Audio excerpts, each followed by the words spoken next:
Hello, everyone. Thank you for taking the time to join us for our 25th annual Stand for Children Day. We are so grateful for this opportunity to elevate the experiences of families using this online platform. And we also hope to bring the Sea of Blue back to the Capitol again next year. My name is Valerie Higgins, and I am an African-American woman of color, a mother of 4, 1 infant, a middle school student, an elementary student, and a soon-to-be college graduate. I'm also a child care provider. Today's Stand for Children theme is Reclaiming Our Future. Almost exactly 25 years ago, Patty Siegel took a group of families to attend the first Stand for Children Day in Washington, D.C., where they joined 200,000 other families to demand justice for our children. That group committed to have a Stand for Children event in Sacramento the next year, and we have had one annually ever since. Who better to kick us off than Speaker Nancy Pelosi? Nancy Pelosi is one of our greatest child care champions. As Patty Siegel, the godmother of child care in California, indeed in the nation, always said, quote, "You can't expect a family with young children to get on their feet without child care. Only when every parent has the support they need at home can we finally unleash the full potential of women in the economy. Thank you again for your quarter century of relentless, dissatisfied advocacy to help children learn and parents earn. Best wishes for a successful event." Thank you. We're calling on our elective officials to pass AB 92 and to end the practice of paying for childcare on the backs of working families already stretched thin. We don't have to go back to the way things were. We have an opportunity to address our childcare affordability crisis and bring equity to our childcare system. Imagine a future to our childcare system where the work of childcare was dignified with a living wage that reflects how essential our childcare workers are to our society. It's time to reclaim our future, and we're asking you to join. I know how incredibly difficult this last year has been for working parents. I get so many phone calls. Millions of people lost their jobs or lost hours. Others had to leave the workforce entirely, in part or in strong part because of childcare responsibilities. I know so many of you parents have had sleepless nights just trying to make everything work while also trying to keep your family safe. And this year has been especially hard on women, many of whom are still leaving the workforce altogether, as we saw in this last week's jobs report. We have to reimagine a better future. And that starts by making sure every family has access to quality, affordable childcare. The American Families Plan includes universal pre-K for 3 and 4-year-olds, $225 billion to support childcare facilities and childcare workers, and subsidies that would cap out-of-pocket childcare costs at 7% of a family's income. I'm so appreciative of what you all at Parent Voices are doing, making your voice heard on these incredibly important issues.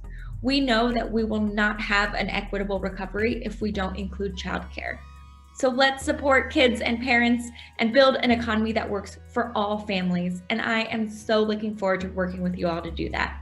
Thank you so much. And in light of this once-in-a-lifetime influx of federal funding, we have the opportunity to build back better and to create a child care system that equitably serves all Californians, and especially our communities of color.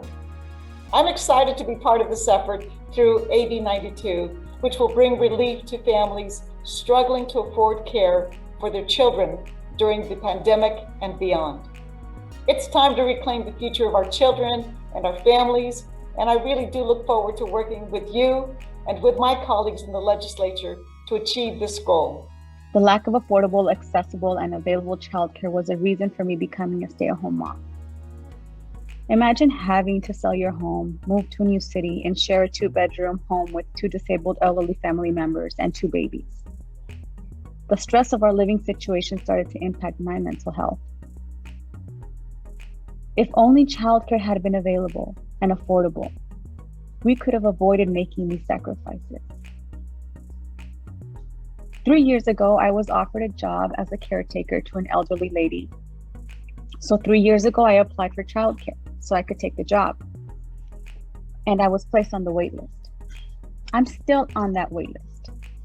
As the pandemic started, I couldn't work because my son was diagnosed with special needs and he needed more of my attention. I really wanted to work and contribute to my household, but I couldn't work at the expense of my child's well-being.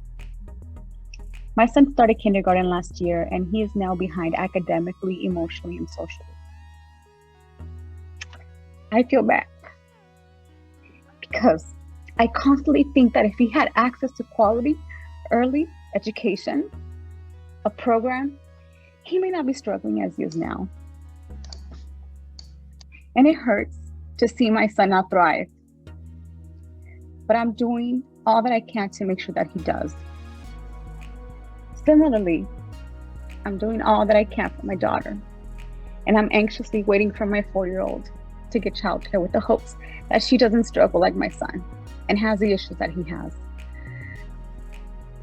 Imagine a different scenario in which there was a whole family, whole child system that could have connected me with a family navigator, who could have referred me to a regional center to identify my son's speech delays much sooner and connected him with the therapy and services that he needed. I could have been offered training to better understand and support my son as a mother. We need to invest in access to childcare, making sure families are not waiting for years for a slot that may never come. I lost that opportunity with my son, and I'm hoping I don't lose that opportunity with my daughter. I'm reclaiming this future for all of us. Deborah Corley. When you look into the eyes of a provider, you see hope, you see strength, you see resilience. But the heart tells another story. It tells a story of struggle and hardship.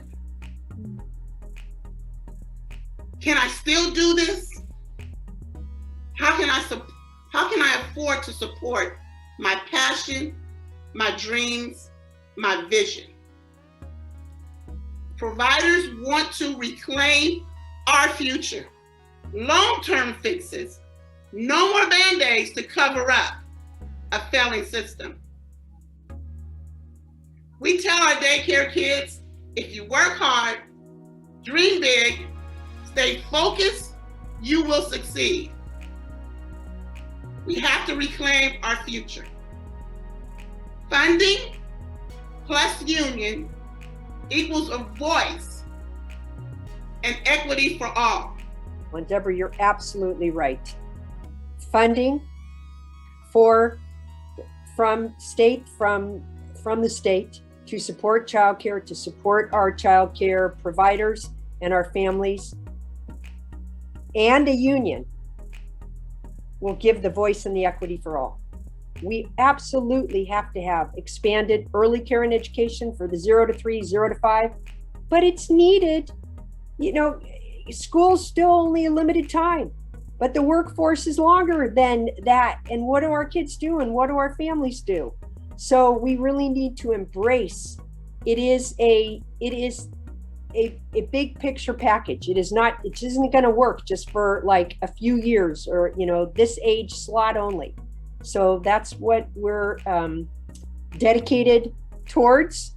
And fortunately, we have some revenue this year that hopefully will allow us to make some real progress on it. But I really, really thank you for your organizing and Parent Voices. Thank you. You rock. You're always so strong. And I really wish you all good luck in your Stand for Children Day. I stand as your partner. Most importantly, personally, I just want to thank you all for all that you're doing. I need to give a special shout out to Mary, who's just so kind and gracious and understanding and patient when state government runs a lot slower than as a former advocate, I realized. So just thank you, Mary, and thank you to all the Parent Voices leaders for your support, for your ideas, for your pushing So, I just look forward to I know you will keep pushing us to keep reclaiming the future for all of our kids and all of our families. So thank you for that. Hi, my name is Marisol Rosales. I'm a parent leader with Community Voices, the Parent Voices LA chapter. I am a mother of 4 children ages 12, 9, 6, and 3 years old. I also have another full-time job as a clinical case manager. I want to take the opportunity now and speak about a very important topic that is not talked about enough, and that is mental health. It wasn't until I was an adult and a mother of 4 that I was finally able to access mental health support. It just isn't available or accessible. In fact, I was only able to get mental health help for my family when I had an emergency. I became a recipient of CalWorks, and that is when I was able to get my kids and I mental health help. Unfortunately, I was only receiving CalWorks for some months. As soon as I stopped receiving aid, my help was discontinued just like that. There was no referral to another provider, no transition period to keep receiving care. It was just over. It wasn't until I was assaulted right outside of my house while all my children witnessed the event that we were able to receive mental health support again. I was able to get help to overcome that trauma. I want to live in a future where there is continuity of mental health care. Even if CalWorks was no longer able to continue providing me and my children services, there was no transition. A support person who could help me navigate getting out of the system while continuing the care me and my kids had come to rely on. Our communities have endured too much trauma, injustice, inequality, and it's time to reclaim our future. What does that mean when it comes to mental health? We are reclaiming a future where we destigmatize the need for mental health support. A future where mental health care is available and accessible to all. I think, as someone said recently, we were in the storm of this pandemic together, but we all weren't equipped with the same equipment to survive it, to get through it. We didn't have the same boat. And some had ships, and some had boats, and some had life vests, and some had nothing at all. And so I think as you're hearing about the investments, the places that we need to support in recovery, it is to ensure that those who started out without are the first to get lifted up and on their feet and get those resources to connect. So thank you for what you do each and every day. Thank you for what you do for your children. Don't ever hesitate to ask for help when you need it. Please keep lifting your voices are powerful. Keep lifting them up. Keep sharing them with us. And we look forward to continued partnership to make a difference and change. Childcare keeps California working. All right. And in fact, like in the assembly, we think we can afford, if the federal government comes through with what Biden's promising, to provide childcare to every child under age 6 for all families who are at the state median income and below. We think the state can afford that. When you're speaking as part of Parent Voices, you're speaking for tens of thousands of people who don't know how to get to us, who don't know where to call, who don't know how to get on the phone or on those public comment things that are, on any of those things. Your voice is what's really critical to sort of bring these messages in, because when the Capitol, we get really highly filtered through it's hard. And we think we're listening to everybody and we're trying, but we're not doing as good a job. So I really want to appreciate all of you for what you do to keep us honest, to keep us grounded in perspective.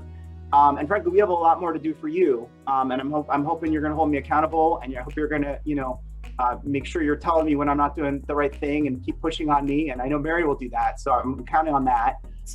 We have to continue to raise our voices and to make sure that the needs of families, particularly low income and communities of color, are shaping the agenda. Please stay connected to your Parent Voices organizer. Contact information is in the chat. Connect with us on Facebook, Instagram, or email. So thank you for all the Parent Voices members who have been fighting since 1996, and we are going to continue the fight beyond. And we won't stop until we get social justice for all. Childcare keeps California working.